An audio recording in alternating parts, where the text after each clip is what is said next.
A RFM põe os pontos nos is. Uma hora de conversa com as mais destacadas figuras da nossa região. Todos os sábados, a partir das 10 da manhã, a RFM põe os pontos nos is. Quando surgiu o seu interesse pela participação ativa na sociedade, mas mais do que isso, a necessidade de se filiar a um partido, neste caso ao Bloco de Esquerda? A participação vem desde sempre, até porque nasci e vivi ainda durante mais de 20 anos num regime opressivo, em que a própria sociedade era violenta, a família era violenta, a igreja era violenta, a escola era violenta e o povo aceitava o cabresto. Claro que essa consciência da injustiça e da falta e da não existência, não a falta, mas a não existência de liberdade, levaram-me a escolher um caminho, e esse teria que ser o do confronto, da luta pela liberdade, pela igualdade, pela justiça social. Não era fácil e também não era difícil nós centrarmos um pouco nesta dualidade da vida, ao lado da liberdade ou ao lado da injustiça e da opressão. Escolhi o caminho que achei mais próprio. Claro que, efetivamente,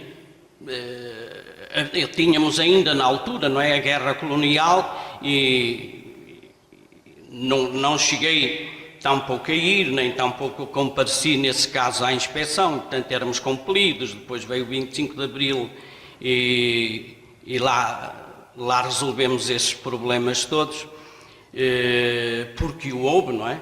Porque senão se calhar teria sido o mesmo caminho que foi o dos outros, inclusive até de um irmão que tenho, que emigrou para fugir à tropa e continua ainda por lá, e portanto estas escolhas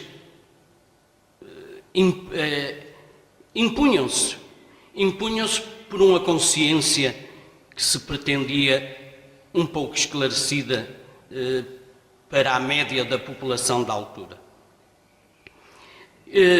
Ao longo da vida de estudante, inclusive, participei também ativamente nos movimentos estudantis, nas lutas e nas greves estudantis, nomeadamente lembro-me na greve de 78 contra os exames nas escolas do magistério na altura, em 79, mas em 78, referindo-me ainda a esse momento, indo a várias reuniões, dinamizando com outros colegas, várias reuniões em várias escolas do magistério, dos magistérios pelo país, nomeadamente aqui a Norte. Em 79 participei numa lista que concorreu também à Associação de Estudantes, uma lista alternativa, uma lista mais revolucionária e que não compactuava com o sistema nem com o tipo de educação que se ministrava ou que se pretendia e que depois aconteceu e que levou depois até ao fecho dos magistérios e incorporar a formação de professores nos politécnicos, mais especificamente nas escolas superiores de educação. Que, sendo verdade que tem lá excelentes pessoas em termos, pessoas no sentido de profissional, de competências, dá-me a impressão que não conseguiram perceber o que se passa na prática cá fora nas escolas. Portanto, continuamos a não formar como deveria ou como o país exige e necessita.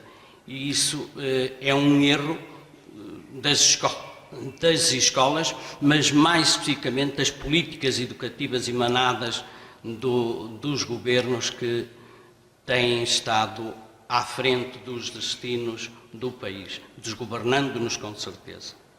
Estava a falar de como surgiu a necessidade. Pronto. Porquê o Bloco de Esquerda? Sim. Pronto. Porquê o Bloco de Esquerda? Eu desde há bastantes anos que colaborava com o PSR. E como tal, o PSR foi um dos partidos que deu origem ao Bloco de Esquerda.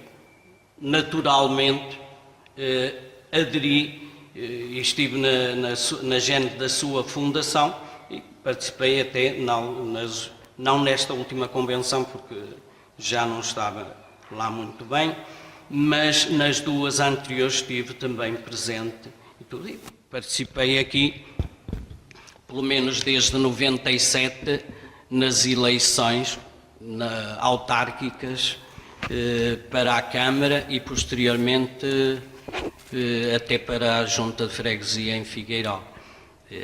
O Bloco apresentou candidatura e eu fui o que integrei,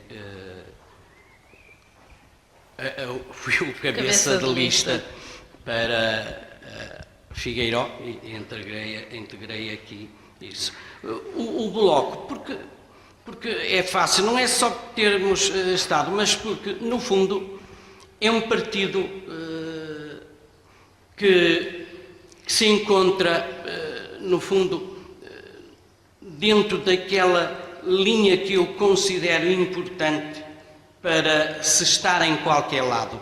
E nunca me senti pressionado, sempre tive hipótese de emitir a minha opinião, e porque foi sempre um partido que nos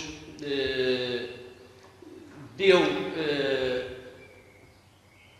uma garantia em torno das suas ideias e da nossa liberdade enquanto militantes.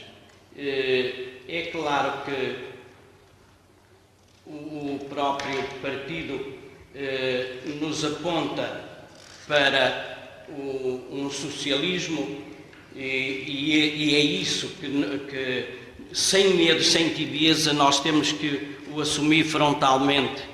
E se o sou, e se luto por uma sociedade sem classes, com certeza que o Bloco me oferece todas as garantias para que isso aconteça. E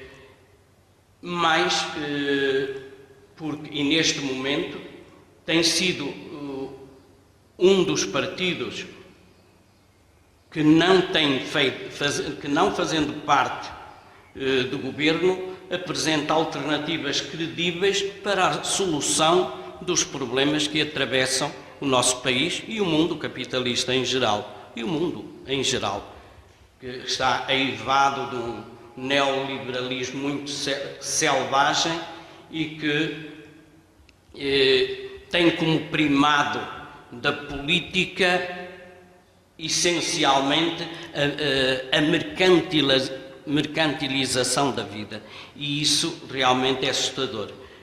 Ora, o Bloco responde muito bem a todas estas questões e diz-nos que o socialismo é essencialmente um novo regime que é feito de todas as emancipações e, como tal, é capaz de reestruturar toda a economia para acabar com a exploração do trabalho, que é o que tem acontecido essencialmente ao longo destes anos, mas especialmente ao longo destes últimos 4 anos. A desvalorização do trabalho e a desvalorização da pessoa humana. Porque institucionalizou-se que uma pessoa é um número e, portanto, só ouvimos falar em percentagens como se qualquer cidadão não seja mais do que o que eu disse anteriormente, um número. E, portanto, falamos nos desempregados como se aquilo fosse uma coisa, mas neste momento eu também o sou. Falamos nos pobres como se fosse 2 milhões, e 2 milhões, que é isso? Há gente muito pior, pois, mas isso não me consola. Falamos do analfabetismo, ou da iliteracia, ou da desmotivação de uma classe profissional ou de outra. Falamos agora da contratação dos médicos, e são 400 que, sendo reformados, vão receber mais 1/3 do seu vencimento, mas trabalhando as mesmas horas Portanto, novamente, a desvalorização do trabalho. E esta desvalorização do trabalho também se acentuou na perca dos salários, nas pensões, das reformas, das prestações sociais, porque mais de metade dos desempregados não tem qualquer tipo de ajuda, seja ela de que tipo for. Ora, com certeza que isto é assustador. E, portanto, o número em que nos querem transformar tem toda a nossa oposição e a nossa luta.